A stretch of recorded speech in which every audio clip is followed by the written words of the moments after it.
Apple was making fun of, we're not making fun of, but they were saying we're different than IBM. Whereas Jaguar is saying we're different than ourselves. Like we're gonna call ourselves the Stade.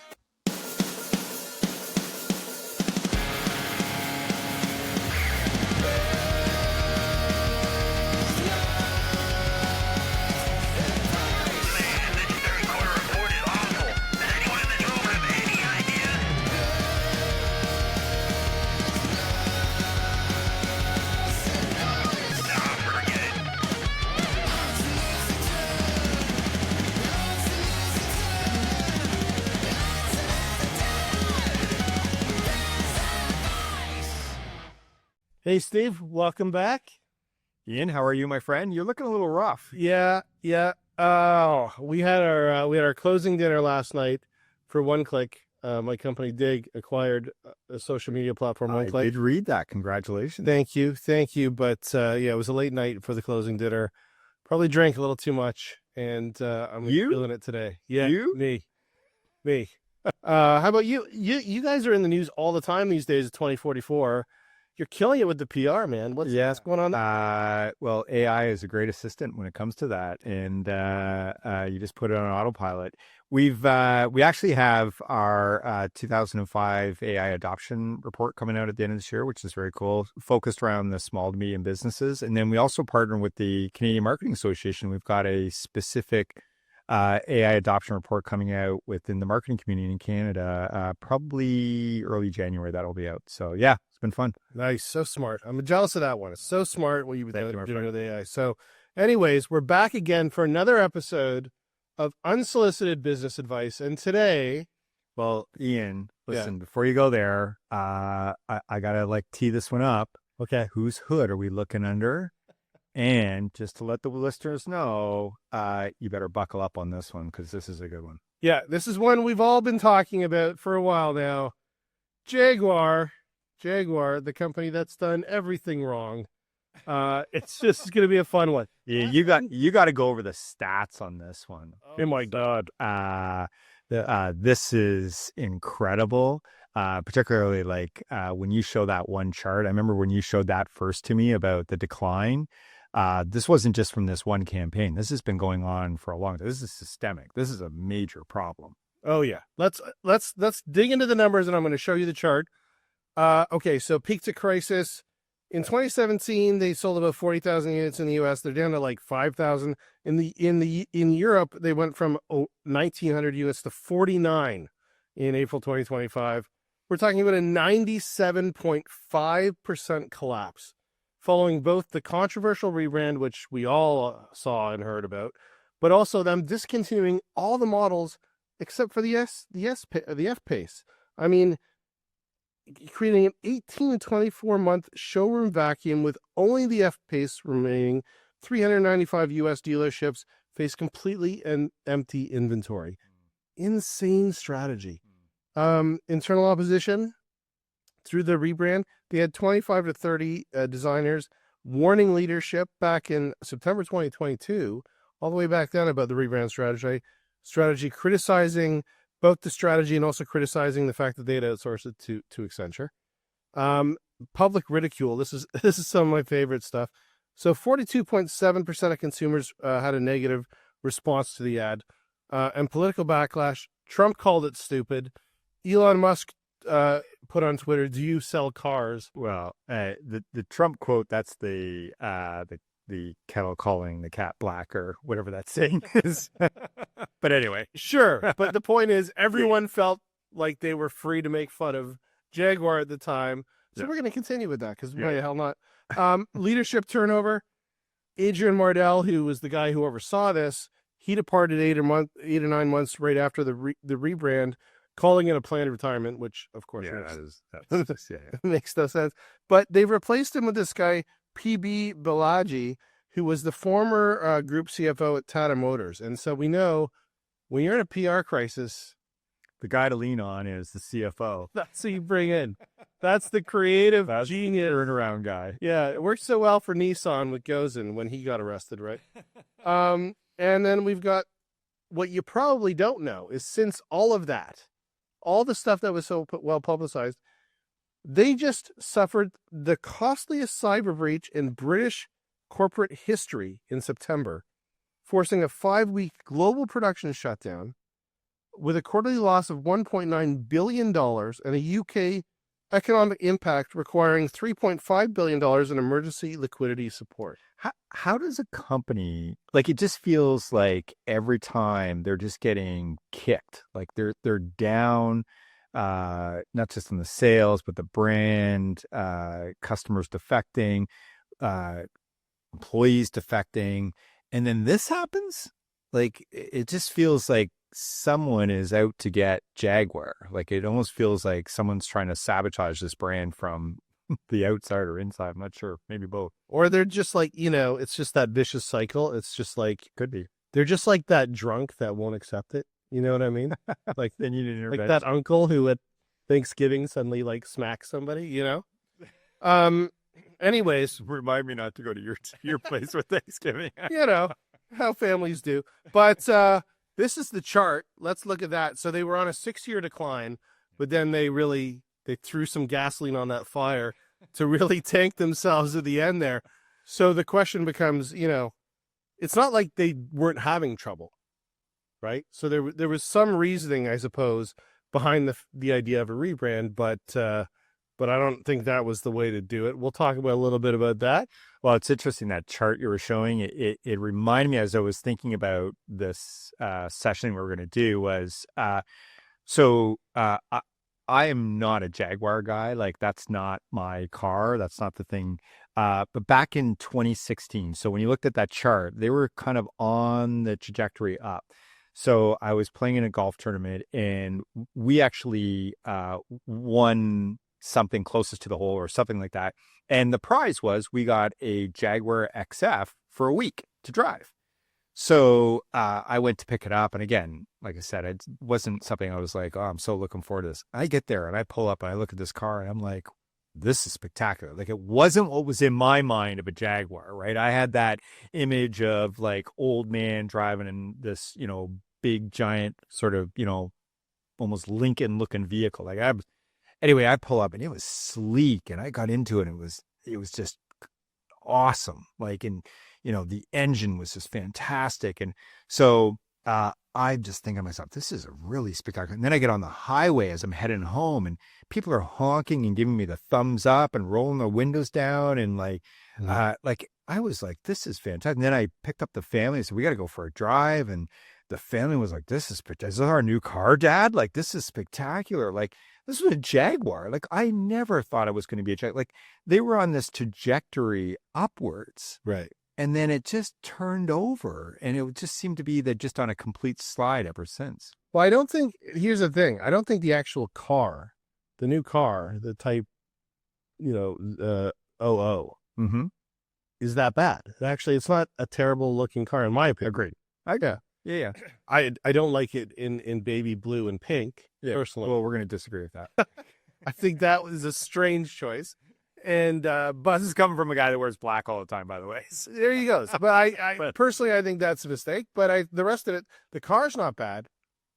The ad was a catastrophe. It didn't even show the car. Yeah. Right. Yeah. And everyone's made fun of the advertising. And we can show it again, but you know what it was. It was the strange androgynous models with the giant shoulder pads and the bad haircuts. What was like the bangs, Yeah. I mean, that was obviously. Well, this is, I think, a classic case of you've got board, executive, product design, internal employees, customers, market. You've got a complete disconnect between all those groups. Complete disconnect, right? Maybe the board and the executive team, they might have been on the same page, but I would be shocked if they were. But clearly, with the employees leaving the organization, the head of design resigning, like, there was a complete disconnect with what that overall strategy was going to be. Because, like, I will say, and I have to discuss this a little bit, is like, I don't mind a big, bold strategy. In fact, I didn't even mind the campaign so much. It just lacked like a tactical follow-up. Like, strategically, let's make a big, bold statement. Let's come up with something different. I'm okay with that. Like, there's lots of examples of that in history. 1984, the Apple campaign is a perfect example of that. But what did Apple do? They followed up with the Mac. Then they followed up with Think Different. They did a complete holistic thinking about what this is going to look like in the long term. Jaguar just seemed to be lost with that. And then some of the other decisions beyond the campaign to stop the product lines, the other product lines, when they didn't even have an actual EV car available. And now it's because of this cyber attack, it's even delayed more. Like, this just seems to be almost like executive sabotage. Like, this is just criminal activity as far as I'm concerned. Right. I love that you brought up 1984, and I think you're right. I think obviously a 6-year sales slide, you need to do something. But I think the big difference between, Apple was making fun of, not making fun of, but they were saying, we're different than IBM. They were saying, whereas Jaguar is saying we're different than ourselves. Like we're going to call ourselves the Stade. Yeah. Or they were almost like it was almost like an attack on their customers in a way. Like, we're not these old stodgy guys. We're these new, whatever, padded shoulder. It just was a complete attack on their sort of loyal customer base. That's a really, really great point. So I think that was a total misstep. Look, let me ask you 2 big questions that I have about this, Steve. One, did they need to do a rebrand at all? Yeah, they needed to. And again, and we've just talked about it a little bit. I mean, strategically, they needed to do something. They needed to do something bold. We could argue the points, sort of the tactical execution of the campaign. Is this the right way to do it? Is the right way to sort of like go all in on EV? Like, sure, we could debate some of the time. They could have probably changed some of those things along the way. I think the other part of it was they didn't do any sort of customer testing. They did a little bit. The best piece I could find was they did a Gen Pop study of 7,000 people, I think in the US only. And all they actually tested was the new logo. Well, it came out pretty positive in terms of sort of the results, but nobody tested like the campaign or any of the other sort of execution elements. It just seemed to be like a massively disconnected program. And whoever was driving the ship on that, they clearly didn't have their hands on the wheel, right? So did they need to do it? I think they needed to do something. Did they need to do it? So strategically, yes. Tactically is where it really fell down. I don't know if they needed to do anything that bold. I'm going to disagree with you. I think that to your point, they didn't do any consumer research. Mm-hmm. And I think if they'd done consumer research, they would have realized the problem wasn't the way their cars looked, because I think even their latest sports cars, they look pretty nice. I think it was their perception of quality, because I actually own a Range Rover Land Rover, and I only had it for a few months before the suspension went. They said it was a break in the line, and I ended up having to spend $6,000 to get it fixed. That wasn't covered by warranty for some mysterious reason.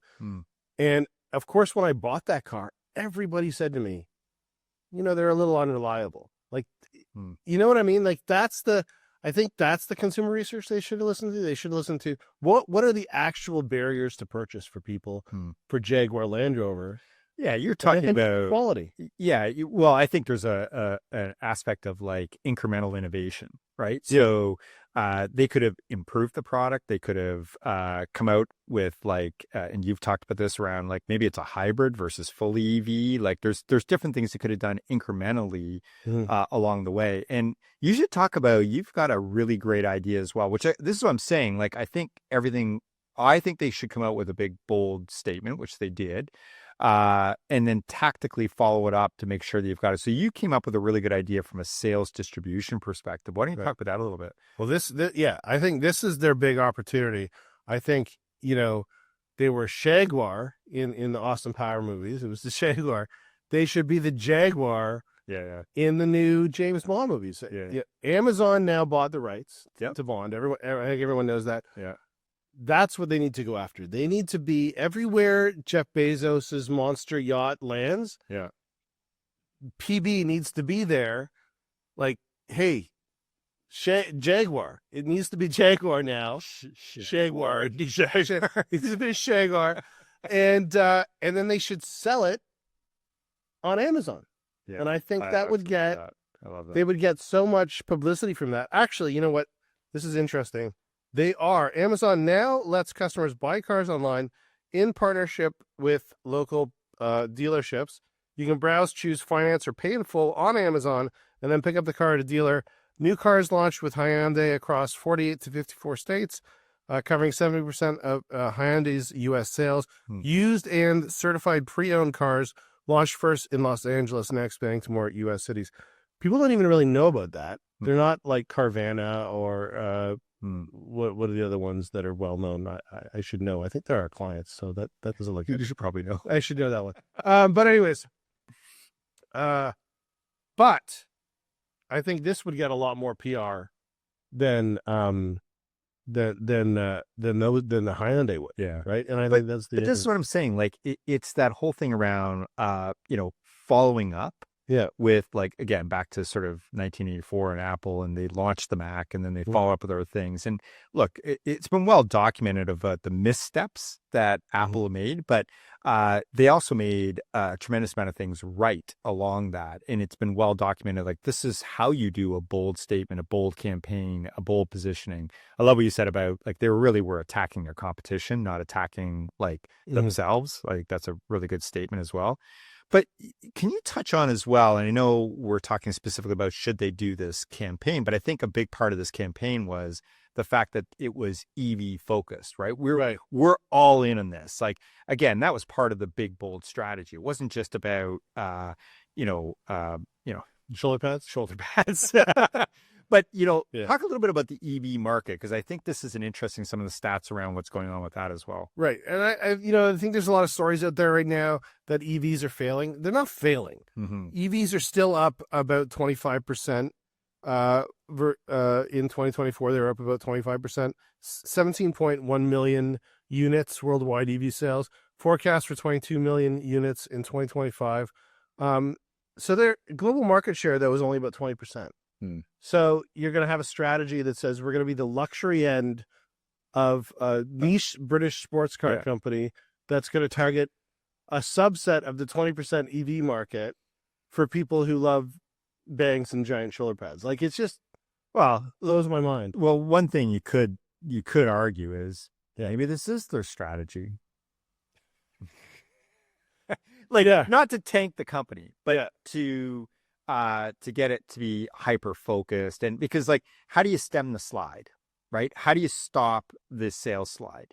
Obviously the sales slide's happening for a bunch of different reasons, right? Like, they weren't coming out with any new models. They weren't doing anything innovative. And again, I personally think that you could easily point to the disconnect internally. I think that's where it really starts. Clearly it had nothing to do with like, the Jaguar brand. People are just getting tired. Like, there's lots of things you could have done with that to refresh that brand. But the other thing I just want to pick up when you talked about around the Amazon piece as well, I think what I would even go one step further with that, I would start experimenting with like a subscription, like almost like kind of the next generation of leasing would be like a subscription model. And I've told you this before, like, I'm very bullish on the idea of like fully autonomous vehicles. And I'm very much so on this idea that I do believe optimistically that, we could have a world without parking lots and vehicles are always moving.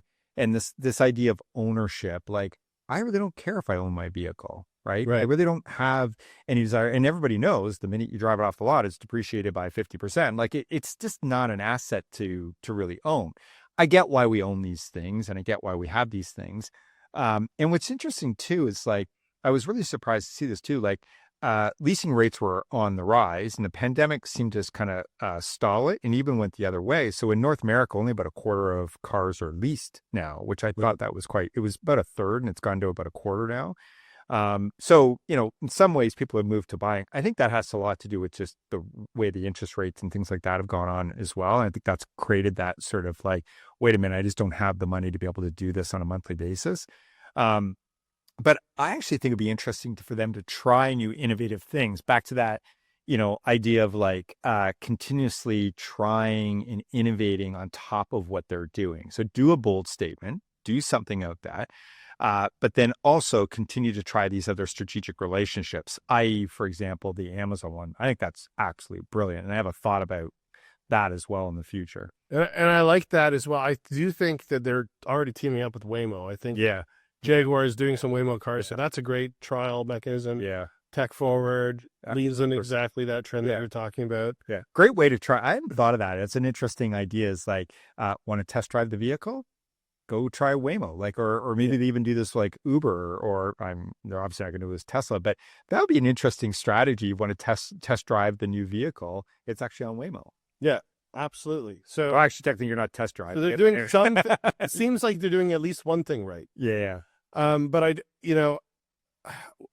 what I think is really ironic with the whole idea of like being different and reinventing everything is like all of the other companies. So GM, Honda, Toyota, Mercedes, they're all delaying or scaling back their EV plans. And these guys are like, we're only EV. I just think that's an example of like, you just completely misread the room, both in terms of like just the general trends of what's going on with EV, in terms of like sort of the zeitgeist of how people were going to react to this advertising campaign, and the fact that you're going to go ahead and alienate your own customers. So you asked me a big question around whether or not strategically they should have done this big, bold campaign. Let me ask you a strategic question. So, did Jaguar really, should they have really been outsourcing this to Accenture? Right? Did they kind of give the keys, so to speak, to Accenture? And should they have done this? I don't get it. I mean, I know they've got Accenture Song. I know they've got a creative agency, but I wouldn't, if I was going to do something this big, I wouldn't have gone with Accenture. Like, no offense to Accenture, I'm sure they've got some brilliant people, but I would have gone with like a traditional creative agency, I think, personally. Yeah. But it's probably unfair. To your point, this seems like it's a completely, like this company seems really dysfunctional. So do we think that dysfunction started at Accenture? Probably not. No. I mean, you and I, we both have been consultants. Yeah. How many times have you told a client to do A and they did B? No. More times than I can count. Absolutely. And there's only so much you can do to convince a client. And, there's that old saying as well, like, you don't want to get them fired internally, you go hire the consultant, right? So there's maybe some truth to this. Yeah, I don't necessarily blame Accenture, but what I thought about was you brought up the EV stats. Like, these were trends that were going on long before they did this campaign, right? Like, you could see kind of the writing on the wall, what was happening. Like, to me, an Accenture would be a really interesting decision because they are a strategic consulting company, maybe not quite like a McKinsey, which is deep into data and things like that. Accenture is known a little more for their tech forward approach to things, but I would think their analysts would be looking at us going, wait a second, folks, is this the right thing to put all your money into it? So I would think the agency, I would be really shocked. Back to your point, we would go in and tell our clients, like, we don't think this is the right direction, right? This is why. I mean, that's why we're hired to be there, right? And you and I aren't shy to give it straight, right? So I'd be shocked that the folks at Accenture didn't give them some kind of indication this is the wrong way. I could be wrong. Maybe they just were kind of the yes people and just took the direction from the senior executives and sure, we'll execute it and we'll take your several millions of dollars and go do this. And whether it's a big flop or not, what do we care, right? So, but like, think about it. Any agency, any organization, you never want to be associated to a flop. No. Right? Like you're doing it because you want to be in front of the awards, getting the big trophies. You want to be able to publicize this. You want to be written up in the ad ages on the front page of, biggest comeback story, not the worst campaign ever. Right? Like, this is new Coke. This is going to be taught in business school case studies forever now. Absolutely. If Ivy hasn't written this up, well, you and I got to write this up. And 100%. Yeah, agreed. Well, I don't know what PB is going to... I don't know PB Balaji. I don't know PB. His name sounds like peanut butter, which I think... If he hires like a COO named Jelly, and he's PB and J, they need to go in. PB and J needs to go in and clean this up. Yeah. Like, they need to clean house. Like, there is a level of management in this company that is obviously completely dysfunctional. Yeah. They're not doing consumer research. They need to be doing way more consumer research. They need to be listening to their own employees. I think that's where you got to start. Like, what's your thought on taking just a bit of a side step, and then we're going to come back to Jaguar. But I think there's a bigger question here about the industry as a whole, right? The automotive industry and maybe EV as a subset of that. What's your perspective and where it's headed, where it should kind of head? I mean, I think that, you're not going to own anything and you're going to be happy. I don't know we're going really there. I think a car, well, look, I could be out of step with everybody, but a car has always kind of meant freedom, like a car. If you think it back to like when they built Route 66 and stuff, I mean, there's still a car culture. I mean, what are we on, Fast and Furious 21 or something? Yeah. I mean, there's still people love their cars, and I love my cars, and I think people are always going to want to own their cars. Yeah. So I don't think we're going there yet, but I do think that it's definitely a segment of the market that they should pursue, because I think big urban centers, New York, Chicago, maybe, definitely London, like places where you can't drive and you can't park. Yeah. Makes perfect sense. Yeah. Yeah. I mean, I'm on the other side of the fence. I do think there's a world where, I think you've said you own your vehicles. And truth be told, I usually own one of them. But I typically lease the vehicles, and because I want to get a new one every 3 or 4 years, right? So there is something to be said too, that cars are lasting longer now. They're better built, all those kinds of things. So I used to have this rule: if it got to 100,000 kilometers, it'd start falling apart, and it usually did. And it was, he's had the 80,000, 90,000 warranty, and then after that, it would always sort of start to cause the problem. So it was always like, okay, I'm going to roll the vehicle over. But I do think cars are built better now. But it's kind of like the way I sort of look at it too is it's very much so like the mobile device in your pocket. It really is a mobile platform, and it very much so is, a mechanism to get these human bodies and brains from A to B, right? So, but even your devices, you're often not even owning your devices anymore. Like if you look at a lot of these communication plans now, they tend to be more leasing, and you've got it for a year or two because the next model's coming out, right? So now again, a car is a bit of a different thing. That's a harder thing to produce a car every year or come out with something every 2 years. But I'm on the other side of the fence on that one. I do think there's going to be less and less ownership of it, and just the benefits of, I mentioned about no parking lots, but even I didn't talk about this, was insurance companies. If all of a sudden everything's autonomous and there's a huge amount of software built into things, and we get to a point where the cameras and the technology, the LiDAR systems is so sophisticated where we don't have any accidents anymore. Why do we need insurance companies? Right. So, well, that's a bigger question that I've thought through for today, but that's a good point. Yeah. But I do think, look, let's believe that the market is going to striate, and that there's going to be a very meaningful portion of the consumer base that isn't going to own a car. Yeah. It's not going to be the guys who are spending $120,000 to $140,000 on a sports car. That is true. So Jaguar is not in the piece of that market that I think is really going to be affected. Well done bringing it back to Jaguar. Thank you. We were down the rabbit hole. No, that's so. I mean, let's. What do they do now? Yeah. Well, so something I think you said it as well, really well, is any kind of PR crisis, because that's what they're kind of in, or brand crisis in this case, or company crisis.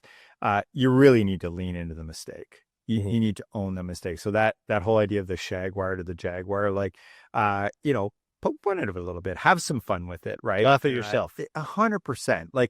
I think you'll gain a tremendous amount of empathy from your customers by doing that, right? Right. So, and they're just not doing that, and they're just getting kicked, like now with the cyber breach, like they're just constantly getting beaten up, and they really need to own that mistake and lean into it as well. So I would say that's one thing that they really need to do. The other thing, back to the bold thing, and not just the bold campaign or maybe the product line, but um, don't just like talk about maybe what the next year or two looks like. I would come out with a really bold approach around here's the next 10 or 15 years look like, and here's where we're going, and make like just a huge statement around what that looks like. Including, by the way, back to your idea about selling on Amazon. Here's how we're going to distribute cars in the future. Here's how we're going to sell cars.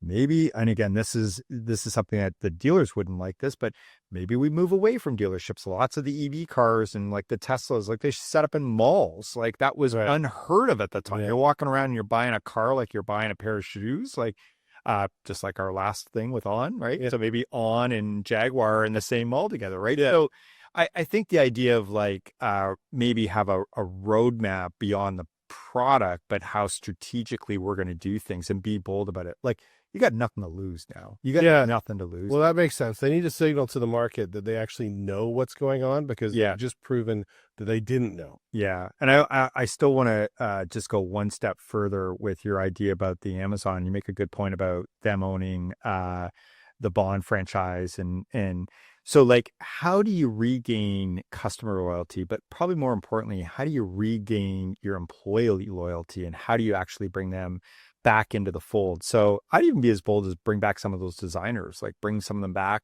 and apologize to them, right? Right. But I think what they need to do is make a huge change in terms of who's actually leading this transformation, or this, like trying to dig themselves out. And I would even go completely outside of the automotive industry, back to your Bond thing, and I would look to the movie industry. I would look at who are the most transformational people, or the people that can revitalize brands.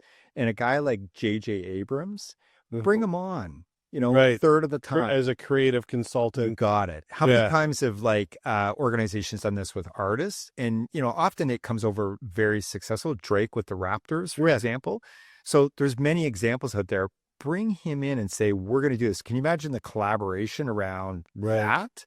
Like, and the reason why I say the 007 is just because I think the Bond, it's one of the most historic franchise. That's what I love about that. You're putting a nod to very nostalgic, good Right. feeling things, but also talk about a brand or a franchise that's reinvented itself.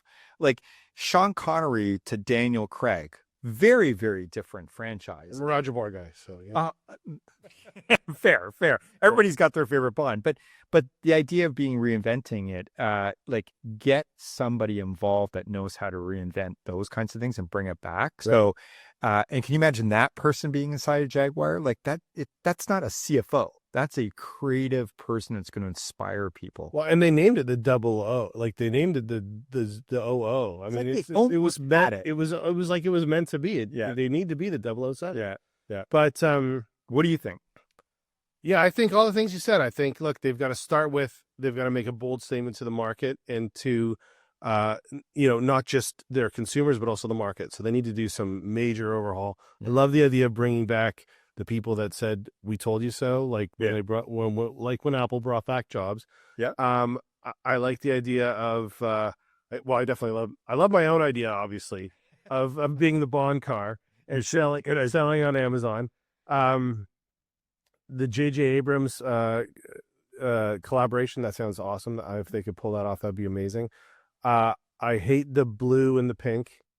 I know you and I are going to disagree with that, but the blue and the pink cars are so dumb. I'm happy to go with, like, you could talk about emerald green, maybe like a light British green. racing green. It bridges the old and they own it. They owned it. They were the British racing green. Yeah. Well, them and the MG, but still. Yeah. You guys are going to talk about Pantone colors. Yes, that's right. We'll bring out the little paint chip symbol. But I think all those things together, I think it could turn the ship.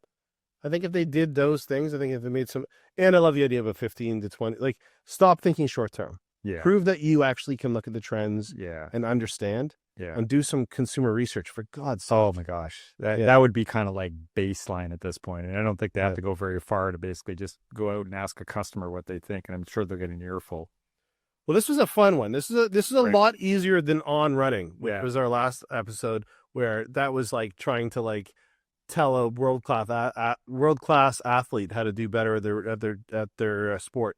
This was a lot easier than that. So Ton of fun. Always enjoy this time. all right, thanks so much, Steve. We just gave you free advice on someone else's business. Want expert insights on yours? Dig Insights delivers the consumer research that drives high-stakes innovation for brands like McDonald's, Coca-Cola, and hundreds more. Ready to outperform your competition? Visit diginsights.com. Dig Insights. Future? Proven. AI adoption starts with people, not technology. This episode is brought to you by 2044. An AI 44 assessment gives you a complete view of AI readiness, delivering a clear roadmap with ROI-focused priorities. Learn more at 2044.co.